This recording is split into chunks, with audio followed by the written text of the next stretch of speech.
Bonjour tout le monde, voici le deuxième épisode de ma chaîne, donc c'est Jennifer Mass au micro.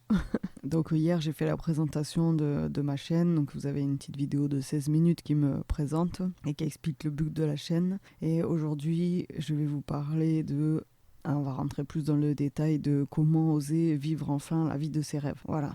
Donc ça en fait c'est une conférence que j'ai écrite parce que je devais donner une conférence normalement c'était là avril-mai et avec tout ça s'est pas fait, donc je me suis dit que finalement l'enregistrer en podcast ça pouvait être une bonne alternative.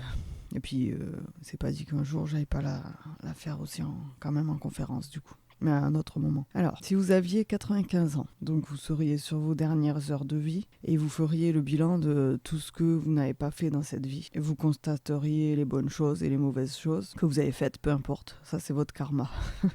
Chacun sa conscience.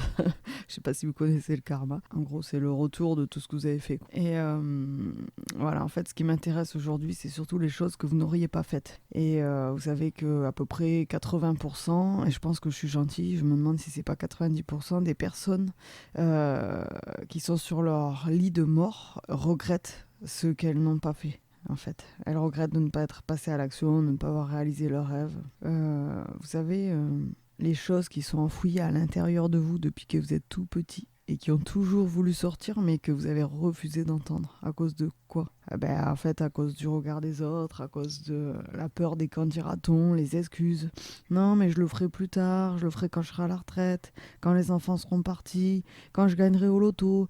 Ah, j'ai pas le temps, je suis trop vieux, je suis trop vieille, je suis trop gros, je suis trop grosse. Enfin, bref, toutes les excuses qu'on se trouve. Et ces choses, en fait, finalement, elles prennent de l'ampleur et elles deviennent carrément une obsession. Parce que on continue de remettre ça à plus tard. Ou soit elles s'étiolent et on finit même par les oublier. Enfin, consciemment. Parce que votre inconscient, celui qui gère vos pensées, vos émotions, votre cœur qui bat, votre déglutition, lui, il n'a pas oublié. Et en fait, il gère 80% de vos pensées. Hein. Donc vous avez entre 50 000 et 75 000 pensées par jour.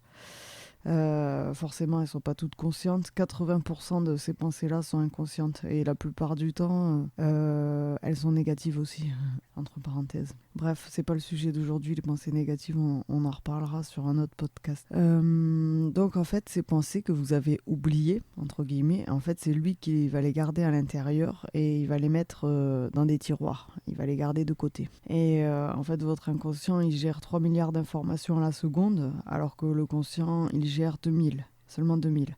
Donc votre inconscient va contrôler votre corps, vos pensées, vos émotions, ce que je vous disais tout à l'heure. 93% de votre fonctionnement, c'est votre inconscient qui le gère. Et seulement 7% restant, c'est votre conscient. Donc je sais pas si vous imaginez, on a l'impression de tout gérer dans notre vie, notre corps et tout. On gère que 7%. Donc vous imaginez tout ce qui se passe à un niveau inconscient, c'est énorme, 93%. Donc votre inconscient, lui, vu qu'il gère vos pensées, que vous pensez contrôler, en fait, et qui sont inconscientes, il se rappelle de tout, même de ce que vous vouliez faire en fait quand vous étiez enfant. Même si vous l'avez oublié, parce qu'après, parfois on le met de côté, on oublie. En fait, lui, il n'a pas oublié, il sait. Et en fait, il met ça quelque part et il va vous envoyer des signes quoi. Au moment où il y a cette chose qui vient résonner en lui en fait. Par exemple, vous rêviez d'être danseur quand vous étiez petit et vous allez voir un spectacle de danse, ou vous allez voir, un film sur la danse, et en fait vous allez être ému aux larmes, ça va vous prendre, vous allez sentir une émotion forte à l'intérieur de vous, genre comme un pic au niveau du ventre, enfin ça après c'est propre à chacun, mais vous recevrez vraiment des fortes émotions, et en fait ça c'est votre inconscient qui vous parle quoi. Il vous dit hé, tu m'entends ? Toi aussi tu voulais faire ça quand t'étais petit, tu es fait pour ça. Tiens, je t'envoie une larme ou une sensation dans le ventre. Tu comprends là ? Non ? Bon, ok, j'arrête. Je resterai la prochaine fois. Peut-être que tu seras plus à l'écoute et moins dans le déni de toi-même. Alors, je vais vous raconter une partie de mon histoire. Donc, chez moi, personne ne fait d'études dans ma famille. Voilà, on n'est pas fait pour les études. Enfin, c'est ce qui se dit, hein, sauf ma sœur, elle a un bac pro secrétariat.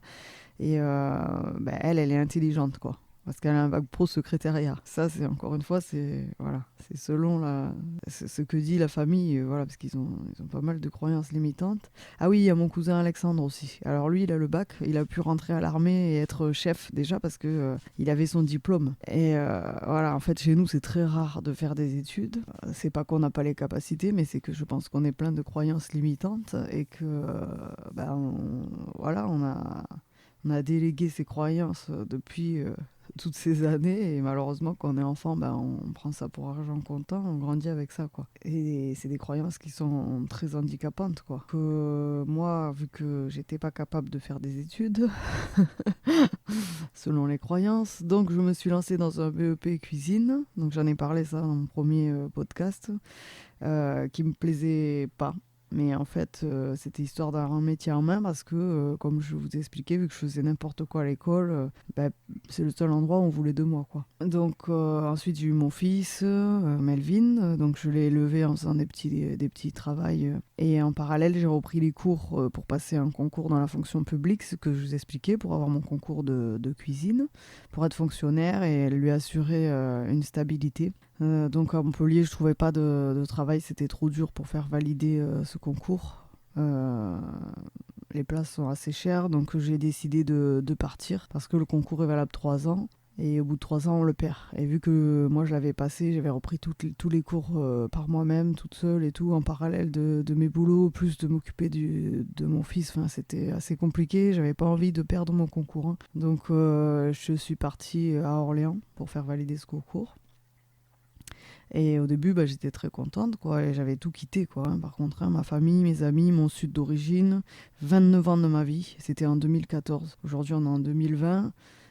C'était en 2014 et je laissais tout derrière moi pour venir signer ce contrat à Orléans, pour être fonctionnaire grâce à la réussite de ce concours et assurer une sécurité à mon fils. Alors j'étais fière, hein, au départ, j'avais réussi, hein, j'étais agent du département du Loiret, enfin c'était énorme, hein, dans ma famille, voilà, super salaire, 1400 € net par mois, enfin c'était énorme, même moi j'avais jamais eu ça, j'étais super contente, quoi, j'avais réussi on va dire mon objectif du moment, et dans ma famille voilà, c'était une fierté quoi. Sauf que au bout de pas longtemps en fait je déchantais quoi, je voulais quitter ce travail, mais j'avais peur de ne pas retrouver une meilleure situation, j'avais peur de plus avoir mes vacances scolaires parce que c'est vrai que j'avais l'avantage d'avoir les vacances scolaires, je travaillais dans un collège, mais en fait à quel prix avoir les vacances scolaires, parce que je travaillais 41 heures par semaine, enfin avec mes collègues, hein, on travaillait 41 heures par semaine, on se levait à 6 heures du matin, donc déjà épuisé parce que moi je suis quelqu'un d'autodidacte, donc je lis énormément, je me forme en permanence, c'est-à-dire que le soir je me couche tard parce que pour avoir le temps de tout ce que j'ai à faire,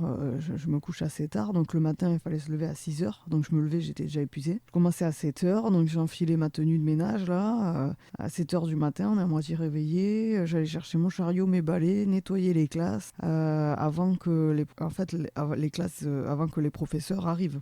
Alors que déjà ils vous disent à moitié bonjour, pas tous, hein, heureusement il y en a qui sont adorables, mais il y en a beaucoup qui vous disent même pas bonjour. Oui, vous êtes habillé en femme de ménage, c'est la honte, hein. On peut pas dire bonjour à des femmes de ménage, hein. Donc il y en a qui disent pas bonjour, voilà. On voit, voilà, on se sent dévalorisé, enfin moi, mon ressenti, hein, il y a des gens qui adorent leur métier, de femme de ménage, hein, peut-être, mais moi en tout cas je voyais bien la différence quoi. Déjà avec les gens aussi de l'administration, pareil, ils ont des beaux vêtements, enfin on voit vraiment la différence, et ça c'était difficile quoi. Donc moi j'en pouvais plus et je voulais partir. Donc en parallèle j'étudiais le développement personnel, ce que je vous disais c'est ma passion, le développement personnel. Je lisais énormément, j'avais commencé les cours de guitare, les cours de chant qui étaient ma passion depuis toute petite et que je pouvais enfin développer, et je voulais partir, mais je n'osais pas quoi, je passais pas à l'action parce que j'avais peur. Et là j'entends parler du livre de Tim Ferriss qui s'appelle La semaine de 4 heures. Donc notez-le bien, Tim Ferriss, La semaine de 4 heures. Ça c'est un livre incroyable en fait, c'est un livre pour aider les gens à se lancer, à entreprendre et à trouver sa voie. On en parle beaucoup dans le milieu du développement personnel. Je voulais le lire. Et j'ai un ami qui me l'a prêté, du coup. Et en fait, ce livre a changé ma vie, quoi. J'ai commencé ce livre déjà. Il y a quelques questions, je vais vous les énoncer. Et enfin, quand j'ai même au départ, j'allais dire quand j'ai plié le livre, mais même au départ, quand j'ai lu les premières pages et que j'ai vu ça, j'ai dit je m'en vais. Je m'en vais. Je perds pas plus de temps, vraiment je m'en vais. Et ce livre, je vous le conseille, si vous voulez changer de travail, si vous n'êtes pas bien, si vous avez des questions, lisez ce livre. La semaine de 4 heures de Tim Ferriss. Franchement, c'est un bel investissement, je vous le dis. Et de toute façon, au cas où, si vous n'avez pas les moyens de l'acheter, je vais, parce que j'en ai fait la synthèse, donc j'en ai fait le résumé, et je vais le publier sur mon blog d'ici quelques jours. Là, je suis en train de le taper. Je vais le publier d'ici quelques jours. Et comme ça, vous aurez les grandes lignes et ça va peut-être vous motiver. Donc ce livre, il m'a redonné l'espoir, la motivation de passer à l'action, d'arrêter de continuer à mener une vie qui ne me plaisait pas, mais où je m'obstinais quand même à rester dans mon travail de femme de ménage, qui m'épuisait littéralement, et où je me sentais comme une moins que rien et dévalorisée. En parallèle, donc, je m'étais formée à l'hypnose, aux techniques de soins énergétiques. Je voulais me lancer en tant qu'auto-entrepreneuse, mais mon travail me bloquait. Il ne voulait pas que je crée ma boîte. Et oui, l'hypnose, c'est une secte. Donc, dans leur vieux code de déontologie, ils ne voulaient pas que je crée ma boîte. Enfin, bref, tout me bloquait, quoi. Je voyais bien que j'étais bloquée. Je me formais, j'évoluais, mais ce travail-là, on va dire qu'il me tirait vers le bas. Il me retenait, en fait. Je n'avais pas le droit de faire autre chose à côté. Enfin, bon, c'était une cata. Et donc, dans ce livre, voilà, c'est ça qui a changé ma vie, en fait. C'est qu'au départ du livre, il y a un questionnaire. Et avec plusieurs questions. Et la première question, c'est: quel serait mon pire cauchemar si je quittais mon emploi actuel ? Ma plus grande peur, c'était ne pas réussir à nourrir mon fils. C'est le premier truc qui venait, c'était quel serait mon pire cauchemar si je quittais mon emploi actuel ? C'était vraiment ça. Comment je vais nourrir mon fils ? Voilà, ça c'était ma première question. Ma première préoccupation. Donc la deuxième question, c'est comment je pourrais reprendre les rênes ? Comment je pourrais me débrouiller si je ne peux pas nourrir mon fils ? Qu'est-ce que je pourrais faire ? Enfin, dans mon cas, hein, pour vous, après, il faudra les noter, ces questions. Comment je pourrais reprendre les rênes ? Donc, je vous redis les questions. Quel serait mon pire cauchemar si je quittais mon emploi actuel ? La deuxième, comment je pourrais reprendre les rênes ? Donc, dans mon cas, c'était aller aux intérims. Aux intérims, je veux dire, en moins d'une semaine, vous avez un boulot. Enfin, ça peut être très rapide, quoi. Hein. Faut pas non plus, pas déconner, hein. Quand on cherche, on trouve. Hein. La question 3, c'était: quels seraient les résultats les plus probables, les plus positifs si je passais à l'action et que je quittais ce travail, et si ça se passait bien? Quels seraient les résultats les plus probables et les plus positifs? Je le répète, comme ça vous pouvez les écrire si vous voulez, comme ça vous pouvez faire en même temps que moi. Donc dans mon cas, c'était reprendre le contrôle de ma vie, reprendre le contrôle de mon emploi du temps, reprendre mes études, parce que évidemment j'adore apprendre, j'adore étudier, et là je suis en train d'ailleurs je vais repasser mon bac là, enfin je vais le passer pour la première fois en septembre, parce que ça a été repoussé à cause du coronavirus, mais je devais le passer en juin. J'avais repris les études, j'étais suivie par l'INFREP à Orléans, mais du coup tout a été mis en pause, donc là je continue par moi-même. Bon, on verra, parce qu'avec tout ça, ça a été perturbé. Je ne sais pas si j'aurai assez le niveau, ou sinon, c'est pas grave, je le repasserai l'année prochaine. C'est pas un souci, ça. Donc, voilà, ça serait reprendre les études, pouvoir dormir un peu plus le matin, pouvoir créer ma boîte, étant donné que la fonction publique me bloquait. Voilà. La quatrième question, c'était: et si je me faisais licencier de mon emploi actuel ? Si je n'avais pas le choix ? Parce que ça arrive. Combien de fois il y a des gens qui se font licencier du jour au lendemain de leur boîte, qui n'ont rien demandé, ils n'ont pas le choix, ils sont au pied du mur là, dans ce cas-là, on leur demande pas de réfléchir. Hein. En fait, si je me faisais licencier, qu'est-ce que je ferais ? Et en fait, là, je me dis, mais c'est clair. De toute façon, je trouverais toujours une solution. Enfin, si demain le collège y cramait, j'aurais pas le choix, j'irai trouver un boulot, j'irai nourrir mon fils, ça c'est clair. Après, c'est l'instinct de survie, l'instinct maternel ou paternel qui prend le dessus, quoi. Donc c'est vrai que sur le coup, on a peur, on n'ose pas.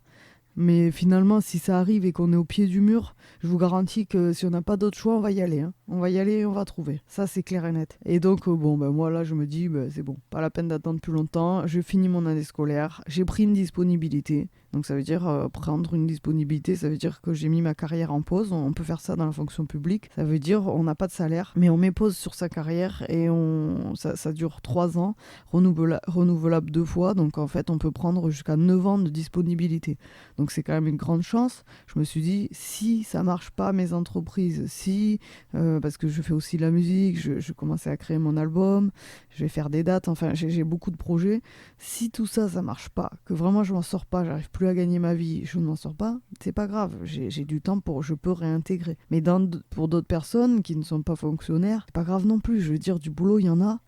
C'est pas ce qui manque. Du boulot, pour moi, on peut en trouver, quoi. Ou alors, on peut faire un mi-temps. Maintenant, il y a des aides quand même de l'État qui permettent de cumuler quand on fait un mi-temps. Ça laisse quand même un salaire à peu près raisonnable si on dépense pas trop d'argent pour pouvoir faire autre chose à côté, quoi. Donc, ce que j'ai fait, donc j'ai pris ma disponibilité. Je me suis mise à mi-temps dans un hôtel. Donc ça, c'était en 2019. Hein. Je suis partie du collège en juillet 2019. Juillet 2019. Et j'ai commencé à l'hôtel en septembre 2019. Et à l'heure actuelle, je suis encore en contrat à l'hôtel à mi-temps. Sauf que là, on est en chômage partiel à cause de cette histoire de coronavirus. Et du coup, en me mettant en mi-temps dans cet hôtel, donc j'ai pu créer ma boîte en hypnose, tout ça. Et j'ai repris mes études et en parallèle, donc tout ce que je fais par rapport à la musique aussi. Je suis en train de créer mon album, j'ai des dates prévues, j'ai pas mal de choses. Donc oui, il y a plein de gens en fait, c'est ça. Hein. Une fois licenciés, c'est vrai que sur le coup, c'est dur. Ils accusent le coup, mais en fait, c'est seulement à ce moment-là qu'ils osent passer à l'action et réaliser leur rêve d'enfant qu'ils avaient en tête depuis toujours. Souvent, c'est ça. Souvent, il faut un choc ou quelque chose de difficile pour nous, on va dire, nous réveiller, quoi. Et c'est là où ça revient, quoi. On se dit, mais c'est vrai qu'il y avait ça, c'est vrai. Donc parfois, les moments difficiles, les chocs peuvent être finalement un levier pour passer à l'action. Mais le plus important, quand tu te lances dans un projet et que tu te prends en main et que tu décides enfin de passer à l'action, c'est surtout d'en parler à personne. En fait, il faut se mettre dans sa bulle. Il faut n'écouter personne. Parce que les gens, ils vont s'inquiéter. Ils vont s'inquiéter, ils vont avoir peur. Et ils vont projeter leur peur sur vous. Et du coup, ou alors carrément par jalousie, il y en a qui sont jaloux, parce qu'eux-mêmes ils réussissent pas, eux-mêmes ils mettent rien en place, et du coup, ils vont vous casser. Ils vont casser vos croyances, ils vont vous faire perdre confiance, parce qu'au début, quand on entreprend une entreprise ou un projet, c'est fragile en fait, le projet est fragile, la confiance est très fragile, donc il suffit de pas grand-chose pour la briser, cette confiance. Et c'est normal, c'est qu'on y va, finalement on se décide à passer à l'action, on y va avec des doutes, on y va avec de la peur. C'est pas évident. Donc au début, c'est très fragile. C'est comme une petite coquille d'œuf qui est vraiment très fragile. Donc si vous en parlez à tout le monde, ils vont vous briser la coquille. C'est peut-être pas méchant, parce qu'il y en a que c'est par amour qui s'inquiètent pour vous. Les gens s'inquiètent, quoi. Ils se posent toujours plein de questions. Mais c'est leur peur à eux. Et donc c'est pour ça qu'au début, il vaut mieux pas en parler. Imaginez Frankie Zapata, là, c'est un Marseillais qui a créé le Flyboard, là. Flyboard Air, c'est un réacteur dorsal qui permet de voler au-dessus de l'eau. C'est énorme, comme le jetpack.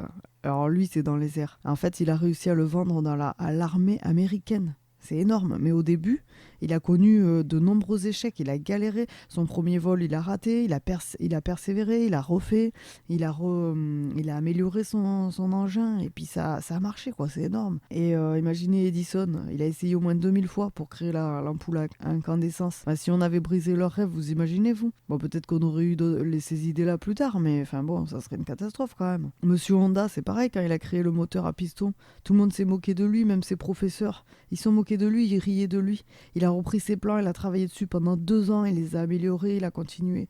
Et il a reçu à le vendre comme il le voulait au départ. Monsieur Sanders, c'est pareil avec son poulet, là. Il a arpenté tous les États-Unis pendant 2 ans, dormant dans sa voiture. Personne n'en voulait de son poulet, sa recette de poulet. Il avait créé la super recette de poulet. Il avait 65 ans, il a essuyé 2008 échecs. Qui aurait continué après ça ? Qui aurait continué ? Enfin, personne. 2008, même au bout de 10, on aurait arrêté. Enfin, c'est énorme, il faut une persévérance. Je trouve ça incroyable, quoi. Ces gens-là, ils sont incroyables. Ils ont persévéré, ils ont réussi. Et le monde ne serait pas ce qu'il est aujourd'hui s'il n'avait pas été là, en fait. Et bien d'autres, tellement de gens, je n'ai pas les noms en tête, mais au début, on les critique, on les traite de fous. Mais t'es fou, tu vas pas faire ça, mais c'est quoi ton projet ? Mais n'importe quoi, tu vas au casse-pipe, et j'en passe des meilleurs. Et après, on les adule. Oh, mais c'est génial, c'est des génies. Ou alors, oh, mais ils ont un don, mais ils sont incroyables, ces gens-là, ils ont un don. Non, c'est pas un don. Vous voyez pas le travail, l'acharnement qu'il y a derrière, en fait, qui est énorme. Ça, vous le voyez pas, en fait. Vous le voyez pas, c'est des heures de travail, d'acharnement, de remise en question. C'est des heures, ça, les gens le voient pas, quoi. Comme moi, pour la musique, souvent, c'est pas pour me vanter, mais parce que bon, j'ai encore du travail et tout, je le sais. Mais souvent, les gens me disent oh, mais c'est un don, mais c'est incroyable. Non, mais vous savez les heures que j'ai passées sur ma guitare? Vous savez comment je me suis fait saigner les doigts au départ? Comment j'avais des doigts, des doigts en sang, que je mettais des pansements pour continuer à jouer tellement que ça me passionnait et que j'y arrivais plus parce que j'avais trop mal, que j'étais obligée d'arrêter.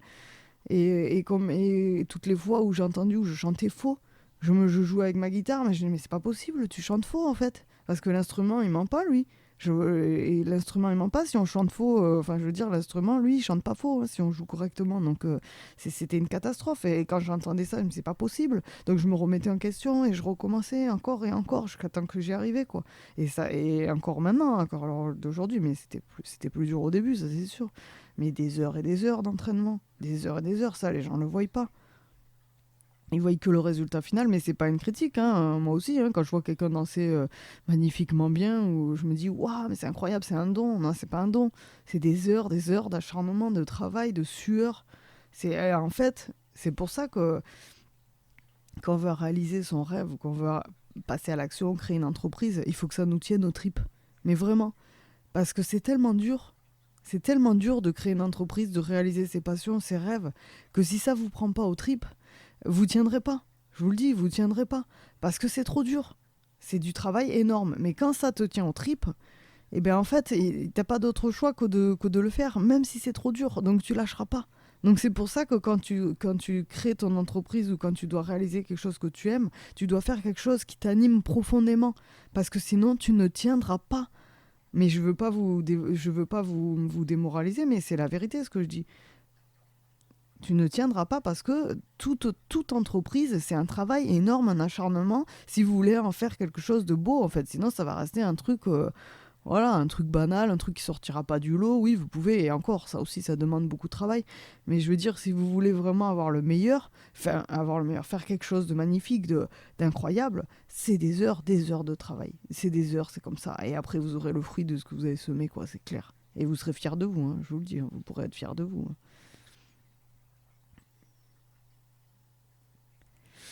Et c'est pour ça, voilà, qu'il est important que quand il y a des choses qui nous émeut comme ça aux larmes, quoi, qui nous prend aux tripes, c'est important de marcher dans cette direction, en fait. Même si on les réalise pas entièrement dès le départ, mais au moins, voilà ce que je disais dans mon premier podcast, au moins tendre vers ça, au moins en prendre le chemin et voilà, commencer à mettre des actions petit à petit.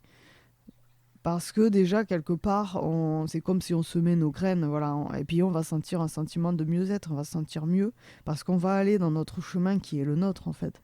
On va aller dans notre légende personnelle. Je ne sais pas si vous connaissez le livre L'alchimiste de Paolo Coelho, mais c'est ça, c'est la légende personnelle. C'est ce qu'il dit. Il dit qu'on a chacun une légende personnelle, et moi je crois fortement à ça. Hein. La mission de vie, quoi, la légende personnelle. On est tous avec ça, quoi, cette légende personnelle qu'on doit réaliser. Et en fait, il faut être à l'écoute et il faut écouter voilà, ce que nous dit notre inconscient, ce qui nous émeut. Il faut aller vers ça. Parce que ça, c'est les premiers pas de cette légende personnelle qu'on va réaliser, en fait. Il faut y aller. Et c'est vrai qu'on n'y va pas souvent tout le temps parce que on a peur. On a peur de l'échec, on a peur du regard des autres, on a peur de décevoir aussi de sa famille, de pas se conformer comme eux ils voudraient qu'on soit. On a peur de ne pas avoir assez ou d'avoir trop, de ne pas être capable, d'être trop vieux, ou alors de se dire c'est trop tard, j'ai mon boulot maintenant, il me reste que 6 ans à tirer avant la retraite, parce que on n'a pas le courage en fait. C'est dur, oui c'est dur de passer à l'action, c'est dur. Mais vous imaginez la satisfaction qu'il y a derrière ? Est-ce que ça vaut pas plus que de rester des années et des années dans un métier ou dans une vie qui ne nous convient pas, quoi ? Voilà, je sais pas. Pour moi, en fait, non. Pour moi, même s'il vous reste qu'un an, même si vous, je sais pas, on vous dit que vous allez mourir, j'en sais rien, il vous reste 6 mois, c'est pas grave. Allez-y. On ne sait pas de quoi demain sera fait. En fait, on peut mourir demain. On le voit là avec cette crise du Covid. Voilà, il y a des gens qui meurent par milliers en ce moment. Enfin, c'est une catastrophe, quoi. C'est une catastrophe. Et si on leur avait dit ça il y a 15 jours, je pense qu'ils n'auraient pas cru, quoi. Enfin, normal, quoi. Donc ça veut dire que ça nous tombe dessus comme ça, du jour au lendemain. on peut crever, quoi. On peut traverser la route, on peut être écrasé par un bus. Pour moi, il faut passer à l'action, même s'il vous reste 2 jours. Parce qu'au moins, voilà, avant de mourir, voilà, vous aurez au moins 2 jours de bonheur, quoi. Parce que finalement, c'est ça qui nous nourrit, quoi. C'est réaliser nos rêves, c'est voilà, faire les choses qu'on aime. Être avec notre famille, être avec nos amis, faire ce qui nous nourrit. Et si nous nourrir, c'est rester chez soi, avoir son petit potager, par exemple, ne vivre qu'avec très peu d'argent et se régaler de faire à manger pour sa famille, ou je sais pas moi, lire des livres au calme et pas obligé de... Et si finalement c'est ça sa mission, ben c'est ça sa mission et c'est génial, il faut le faire. Il faut le faire. Il faut arrêter là de vouloir gagner, je sais pas combien, 3 000, 4 000 euros par mois, parce que la famille, qu'est-ce qu'ils vont dire, parce que les amis, les voisins, on s'en fout. On s'en fout de la famille, de les amis, des voisins, on s'en fout de ce qu'ils pensent de... Ça, c'est leur vie à eux, c'est ça qu'ils veulent. Si vous voulez être berger dans un champ ou je sais pas où avec des moutons, vous y allez. Vous y allez. C'est pas les autres qui ont à juger qu'est-ce qui est bon pour vous, en fait. Vous allez, vous faites ce que vous aimez, quoi. Voilà, et du coup, c'est ça, on a peur, toujours peur. Et souvent, ce qu'on voit, c'est que les gens qui ont osé, qui ont été audacieux, qui y sont allés, ils l'ont dit, oui, on a galéré. Oui, c'est vrai, on a galéré, ça a été dur. Mais pourquoi je ne l'ai pas fait avant, quoi? Pourquoi je ne l'ai pas fait avant quand ils voient les résultats qu'ils ont? Et oui, évidemment, pourquoi j'ai perdu du temps? C'est ça qu'ils se disent. Et en fait, de toute façon, la vie, si vous êtes à l'écoute et si c'est votre chemin, vous allez voir qu'elle va vous guider. Elle va vous guider normalement. Si c'est votre légende personnelle, c'est comme si on allait vous pousser en fait. Vous allez avoir des signes et les portes vont s'ouvrir plus facilement. Ça va être plus facile. Et souvent, c'est vrai, on le voit. Les endroits où ça va pas, où ça bloque, c'est ce que j'ai expliqué quand j'ai passé mon concours de police, quand je voyais qu'il y avait des super notes et que ça bloquait à chaque fois, malgré mon acharnement, malgré mon travail. C'est là où j'ai compris, que je me suis dit non, c'est pas mon chemin, c'est pas ma légende personnelle. Donc j'ai compris, parce que je me serais acharnée, j'y serais arrivé, mais j'ai compris que si j'y arrivais pas, c'est qu'il y avait une raison, c'est que c'était pas ma légende personnelle. C'est pour ça que je vous le dis. En général, quand c'est votre légende personnelle, vous allez mettre les clés, vous allez mettre ce qu'il faut en œuvre pour y arriver. Si les portes s'ouvrent facilement, si vous voyez que, puis même que vous, ça vous nourrit tout ça, c'est que c'est votre légende personnelle, il faut continuer là-dedans. Après, parfois, ça va se préciser, le projet va changer du départ, mais je veux dire, ça sera la même direction, quoi.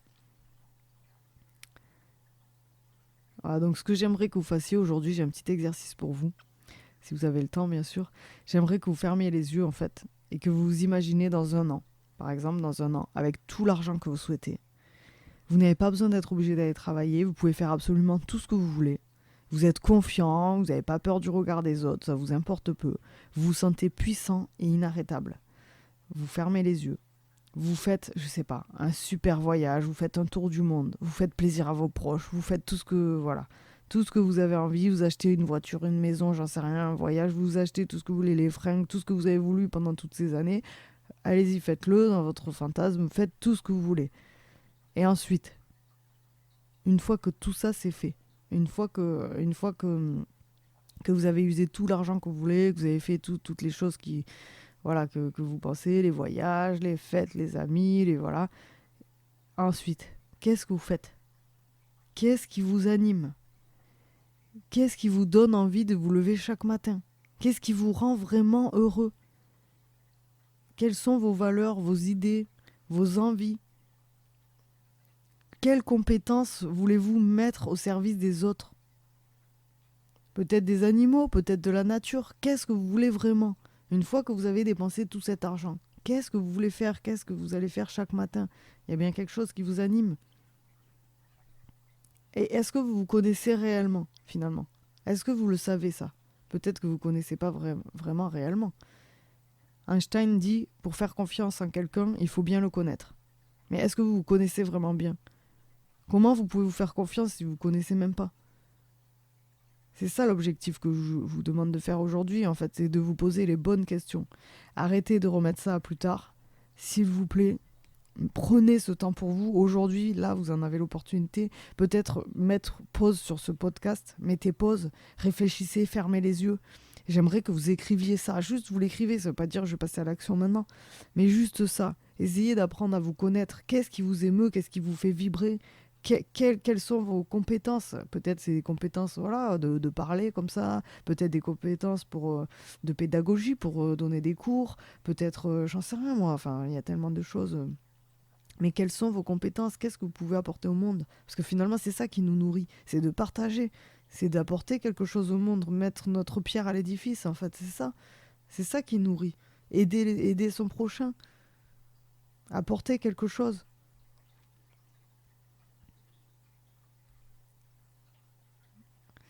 Mon conseil, c'est ça. Commencez à vous poser les bonnes questions pour trouver votre chemin, votre légende personnelle. Qu'est-ce qui vous émeut? Qu'est-ce que vous vouliez faire quand vous étiez petit avant qu'on ne brise vos rêves? Ça, c'est une bonne question parce que souvent, quand on est petit, quand on a 5, 6 ans, on connaît notre légende personnelle. On sait ce qu'on veut faire. On se pose pas. Des fois, on voit des gosses qui disent oh, ben moi, je veux être pompier, je veux faire ci, je veux faire ça. Mais tout petit, hein, avant d'avoir vraiment la conscience de soi, tout petit, on connaît notre légende personnelle. Alors, peut-être faut demander à vos parents parce que peut-être vous en souvenez pas. Mais souvent, on le connaît en fait. Moi, par exemple, je voulais être chanteuse. À l'âge de 3, 4 ans, je montais déjà sur les tables pour chanter du Édith Piaf. Mais personne ne m'avait montré ça, je le faisais instinctivement. Je montais sur les tables, je chantais du Édith Piaf, je faisais le show, quoi. C'était comme ça, j'adorais ça. Et plus tard, après, adolescente, voilà, j'animais les soirées chez moi. Tous les week-ends, je faisais le show. On avait une vieille stéréo, une vieille chaîne hi-fi, là. Je branchais mon vieux micro dessus et je mettais les CD que j'avais. Donc Céline Dion, 2, je m'en souviens encore, tout de Lara Fabian. Et j'ai chanté en boucle. Toute la soirée, ça m'arrêtait sur la voix des chanteuses, hein, parce que je pouvais pas enlever la voix. Hein, j'avais pas du matos élaboré. Donc j'avais une vieille chaîne hi-fi, je chantais sur les chanteuses. Je mettais ça à fond. Et vas-y, que je te faisais le show pour toute la famille. Et j'adorais ça. Je passais toute la soirée. C'était génial, quoi. Et j'avais pas de karaoké, mais je m'en foutais. Je m'en foutais. Et en fait, quand on me demandait ce que je voulais faire, je disais, moi, je veux être chanteuse. Voilà, c'était clair et net. Sauf qu'après, voilà, l'école, les gens, la société, tout, on a brisé mes rêves, en fait. On a brisé mes rêves, mais je critique personne, hein, c'est comme ça. Hein. Chanteur, c'est pas un métier, il faut connaître du monde, il faut de l'argent, on n'a pas d'argent, blablabli, blablabla. Voilà, donc du coup, pour moi, ça devenait inconcevable, j'y pensais même plus, je l'avais oublié, je chantais même plus en fait. Hein.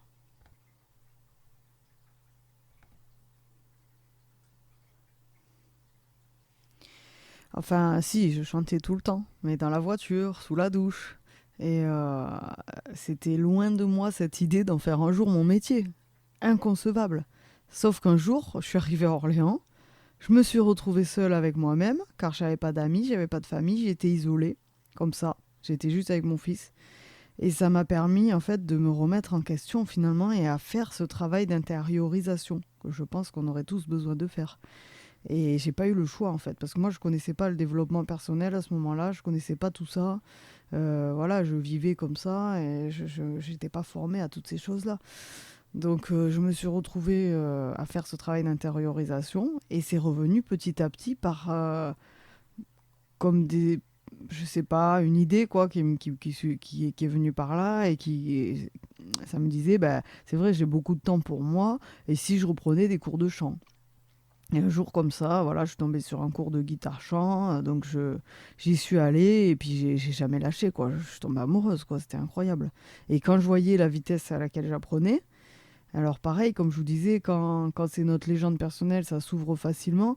Est-ce que c'est est-ce que c'est facile pour moi, entre guillemets, parce que c'est ma légende personnelle, ou est-ce que c'est l'acharnement que j'y ai mis? Je sais pas. En tout cas, voilà, plus j'y arrivais, plus je voyais que ça allait vite, et plus ça me donnait envie de continuer, quoi. Et c'était incroyable. Et voilà, ça coule tout seul, en fait. Quand c'est notre chemin, c'est ça. Si c'est le ski pour quelqu'un, ben voilà, moi je vais aller sur des skis, je vais m'écrouler. D'ailleurs, je suis partie au ski, c'était une catastrophe. Je tiens pas debout là-dessus. Je peux faire tout l'aïkido que je veux. Je me suis cassé la gueule, je sais pas combien de fois. J'ai eu de la chance de m'être rien cassé, quoi, parce que franchement, c'était une catastrophe. Vraiment, le ski, c'est pas pour moi. Alors qu'il y a des gens, Ben, c'est leur légende personnelle, c'est de faire du ski. Ils vont arriver, voilà, on va voir que ça va être facile pour eux. Ils vont comprendre le fonctionnement facilement. Moi, c'est pas mon truc, quoi. Vous voyez. Moi, c'est chanter. Donc voilà, il en faut pour tout le monde. Ça me fait rire parce que j'ai des images de moi au ski. Enfin, c'est une cata. Je suis rentrée dans un gosse, le pauvre. Pose-toi, éloigne-toi de là. Je me suis éclatée dans un grillage. Je suis tombée du tire-fesse comme une merde. J'ai bloqué tout le monde. Enfin, c'était une catastrophe. Quand je m'y mets, je suis vraiment un boulet, quoi. Franchement. Oh là là. Et du coup, oui, donc je pratiquais la musique avec cette ardeur, quoi. Mais jamais, jamais, enfin pour moi, j'avais toujours cette croyance qui me disait, c'est pas possible d'en faire un métier. Pas possible, vraiment, c'est comme si c'était verrouillé. Et pourtant, j'ai étudié le développement personnel après à ce moment-là. Je savais ce que c'était une croyance limitante, je savais toutes ces choses-là. J'avançais bien, mais j'avais encore ça qui était collé à l'intérieur de moi, ça me lâchait pas, quoi. Et en fait, tout ce que j'apprenais, je le racontais à mon fils, qu'il fasse pas les mêmes erreurs que moi, et pour voilà, qu'il connaisse le développement personnel, qu'il se limite pas dans ses rêves. Vraiment, ce que je voulais, c'est pareil, qu'il ait ce que je vous apporte là, je lui ai apporté à lui, parce que c'est ce que je voulais. Je voulais qu'il réalise ce qu'il aime, et sans qu'on le juge, sans qu'on le bloque, sans qu'on mette ses peurs sur lui. Je lui ai dit, tu fais ce que tu veux, je veux que tu réalises tes rêves, je veux pas que tu te limites, quoi. Et donc, je lui ai expliqué toutes ces choses-là. Et sauf qu'un jour, en fait, il me dit, mais maman, moi, je suis sûre que tu peux en faire ton métier, en fait. T'as les capacités, c'est ton rêve, t'as une belle voix, tu joues bien. C'est ce qu'il m'a dit, hein, je suis pas là à me vanter. Hein. Et alors, il me dit, t'as tout pour réussir. Mais quand il me dit ça, moi, c'est comme s'il m'avait mis un gros coup de poignard, une claque. Parce que je m'attendais pas à ça. Je me dis, mais c'est pas possible. Enfin, moi, c'était mon truc que je gardais bien enfoui. Et là, il me le fait rejaillir à la figure. Comment ça, on peut en faire un métier, mais c'est pas possible. Et en plus, c'était à cause de moi. Avec tout ce que je lui avais appris, en fait, qui m'a dit ça. Et c'était incroyable, quoi. Alors, en fait, sur le moment, j'ai eu les larmes aux yeux, mais je me suis cachée. Mais j'ai trouvé ça incroyable qu'il me dise ça. C'était tellement beau. En fait, j'avais le soutien de mon fils, son approbation. Mais en même temps, j'avais tellement peur. Mais en fait, j'avais peur de pas d'échouer. J'avais peur de réussir. Non, mais c'est grave quand même. J'avais peur de réussir. Tellement que j'ai été habituée que voilà, on a une vie un peu banale, entre guillemets et tout. J'avais peur de réussir. Mais qu'est-ce qui allait se passer si je réussis? Je serai jamais chez moi. Je vais perdre ma liberté. Et si j'ai beaucoup d'argent, ben, ça va créer des disputes dans ma famille. Enfin, j'ai été trouver tous les points négatifs en fait qui me faisaient peur parce que j'avais peur de réussir. C'est grave quand même. C'est grave. Et en fait, ça, bon, je l'ai appris aussi après avec voilà, les capacités du cerveau et tout, comment est fait le cerveau en fait. Et c'est ça, en fait, le fait de nous faire peur comme ça quand on veut passer à l'action, quand on fait des choses et tout. En fait, c'est un système naturel du cerveau reptilien, vu qu'il a peur du changement, parce que le changement, finalement, pour lui, c'est un danger. C'est la survie. Donc tout changement, ça le sort de sa zone de confort, c'est le danger. Et donc vu que lui, son but, c'est de vous mettre en sécurité, de vous protéger, qu'est-ce qu'il va faire? Il va vous faire imaginer les pires scénarios possibles, mais négatifs, hein, pour que vous n'alliez pas dans cette direction. Il va vous faire montrer des images, il va vous faire imaginer, regarde, il va se passer ci, ça, les trucs les plus horribles, pour que vous ne passiez pas à l'action, parce qu'il a peur. Et parce que le changement, encore une fois, voilà, pour lui, c'est pour lui, c'est une situation de danger. Et vu qu'il veut vous protéger, il veut vous protéger, en fait, prendre soin de vous. Donc, il va tout faire pour que vous ne sortiez pas de votre zone de confort. Même si votre zone de confort, elle est dure, c'est de travailler à l'usine, par exemple, tous les jours de travailler à la chaîne, faire toujours la même chose. Pour lui, finalement, ça devient une habitude et c'est un confort, finalement. Même si c'est dur, pour lui, c'est quand même un confort, ça le rassure, votre inconscient. Donc, il va tout faire, si vous pensez à faire un autre métier ou quelque chose, il va tout faire pour vous montrer les pires scénarios possibles, pour pas que vous alliez dans la nouvelle chose, parce qu'il s'inquiète et il a peur. Voilà, c'est bizarre, mais c'est comme ça. Et du coup, pour en revenir à moi, je parle de moi, c'est pas pour parler que de moi, mais c'est parce que finalement, ces expériences, voilà, j'aime vous parler de ça parce que je l'ai vécu, en fait, tout ça, donc c'est important que vous le sachiez parce que ça peut peut-être vous parler, quoi, en fait. Et en fait, cette envie au fond de moi, elle était tellement puissante que ça a été comme un électrochoc quand il m'a dit ça, en fait. Et je me suis dit, mais s'il avait raison. Et si, après tout, je pouvais moi aussi en faire mon métier, finalement. Pourquoi pas moi, un peu? Et puis finalement, il n'y a pas besoin, comme je vous disais dans le premier podcast, il n'y a pas besoin de passer à la télé, il n'y a pas besoin d'avoir l'approbation d'autorité pour en faire mon métier. Puisque de nos jours, avec Internet et avec les réseaux sociaux, avec les sites d'écoute en ligne et de streaming, on peut vendre sa musique en étant chez soi, partout dans le monde. Tout ce qui compte, c'est que les gens aiment et que les gens... voilà, qu'on ait l'approbation des gens, en fait. Il faut faire quelque chose de bien pour que ça plaise aux gens, et puis c'est tout. Et en fait, il n'y a pas besoin d'aller voir des gens haut placés, machin, des gens dans le milieu, des producteurs. Finalement, au départ, pour ça, on n'a pas vraiment besoin de ça. Et même, il y a des gens, des artistes en indépendant qui n'ont pas de producteurs, quoi. C'est eux-mêmes leurs propres producteurs. Et ils y arrivent très, très, très bien, quoi. Et ils se font confiance, ils font ce qu'ils aiment. Ils ont les gens avec eux qui adorent ce qu'ils font, qui les soutiennent, et puis c'est tout. C'est génial, quoi. Tout le monde est content. Et en fait, là, voilà, une nouvelle porte s'ouvrait à moi. Toutes mes croyances s'écroulaient. Et ce champ des possibles s'ouvrait enfin. En fait, je me disais, mais oui, tu peux créer ta chaîne YouTube, tu peux faire ton album, tu peux créer un groupe, tu peux faire des dates, tu peux monter des spectacles, tu peux même reprendre des études en musique. Il y a plein de choses. Aller au conservatoire, passer des castings. Enfin, je pouvais m'éclater dans ma passion. J'avais pas besoin d'être une superstar pour vivre de ce que j'aimais finalement. Et c'est ce que j'ai fait. Je suis allée dans cette direction. Je commençais à créer des petites choses, des spectacles, des vidéos, des musiques, des scènes, des photos professionnelles. Voilà, j'ai tout organisé par moi-même. Et aujourd'hui, voilà, je me sens tellement plus épanouie et heureuse de faire ce que j'aime. Et mon message, c'est pour ça que mon message, c'est celui-là. Même si actuellement, je vais vous dire, je gagne pas ma vie avec la musique, hein. Pas du tout, hein. Pour l'instant. Hein. Pour l'instant. Mais en fait, je suis heureuse. Et en fait, ce que j'aime, c'est partager avec vous. J'ai pas enfin, je sais qu'un jour ça viendra, hein. C'est pas la question. J'arriverai à en vivre. Mais ce qui importe pour moi, c'est pas ça, c'est vraiment le partage. Parce que c'est ce que je disais, faire de la musique ou ça peut être autre chose, du dessin, de la peinture, enfin tout ce que vous voulez. Enfin, quel intérêt, quel but de faire ça pour soi, soi-même tout seul, sans le montrer à personne, sans le partager. Ça n'a pas d'intérêt, ça n'a pas de but, quoi. Enfin, c'est triste. Le but, c'est de partager ses passions et de partager avec les gens et pour leur apporter du bonheur, du bien-être ou les faire rêver aussi un petit peu. Voilà, c'est vraiment ça le but. Enfin, la musique sans public, je veux dire, pour moi, ça sert pas à rien parce que j'adore la musique. Voilà, je peux écouter la musique toute seule, je peux faire de la musique toute seule. Mais je trouve ça tellement triste, quoi. En fait, c'est triste, il manque quelque chose. Pour moi, il manque quelque chose, quoi. Et c'est ça, c'est le partage, quoi. Pour moi, il faut vraiment partager ça. Et donc, voilà, j'aimerais que vous preniez du temps pour vous retrouver seul avec vous-même et pas d'excuses, en fait. Il n'y a pas les enfants.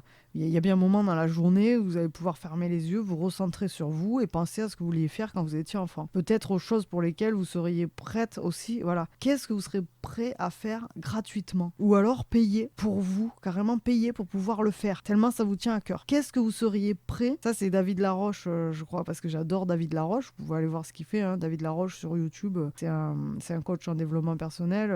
C'est un de mes mentors aussi, hein, que j'ai beaucoup suivi tout ce qu'il fait. Et j'ai beaucoup écouté ce qu'il dit et je me suis basée un peu sur lui, quoi. Pris exemple sur lui, on va dire. Et il m'inspire, hein. Franchement, il m'inspire. Et c'est ce qu'il dit, en fait. Il dit, voilà, qu'est-ce que vous seriez prêt à faire maintenant? À payer, carrément. À payer pour faire cette chose. Moi, je suis prête à payer pour pouvoir monter sur scène, pour vous montrer ma musique. Je suis prête à payer et à le faire gratuitement. Je suis prête à faire ça parce que j'adore ça. Ça m'anime, c'est ma passion, c'est ma vie, quoi. Et qu'est-ce que vous serez prêt à faire, en fait? Qu'est-ce que vous serez prêt à payer, peut-être pour aider des enfants en Afrique, peut-être pour, je sais pas, moi, j'en sais rien. Qu'est-ce que vous serez prêt à faire? Peut-être construire une maison, on sait pas. Voilà, pour faire cette chose-là. Donc ça, c'est une des clés aussi qui va vous aider, qui va vous aiguiller pour trouver vos rêves. Et ce qui peut vous aider aussi, c'est de prendre des notes sur tout ce qui vous émeut, en fait. Pensez à ça, voilà, ne laissez rien penser à ça, juste vous mettez devant votre feuille et puis vous notez qu'est-ce qui vous émeut aux larmes. Ou par exemple, des fois vous n'allez pas y penser, vous allez regarder une série, vous allez lire un article, je ne sais, et d'un coup vous allez être ému. Ben là, marquez. Et après vous regardez tout ce que vous avez marqué et voir les corrélations. Voilà, ça va peut-être vous aiguiller aussi de savoir quelle est votre légende personnelle. Et la question c'est, est-ce que je veux faire partie de ces 80% de personnes qui regrettent de ne pas être passées à l'action toute leur vie, ou est-ce que je fais partie des 20%? Et moi, ce que je veux, c'est que vous fassiez partie de ces 20%, en fait. Voilà. Sur ce, je vous souhaite une bonne journée. J'espère que ce podcast vous a plu, va vous aider. Et puis, je vous fais plein de bisous. À une prochaine.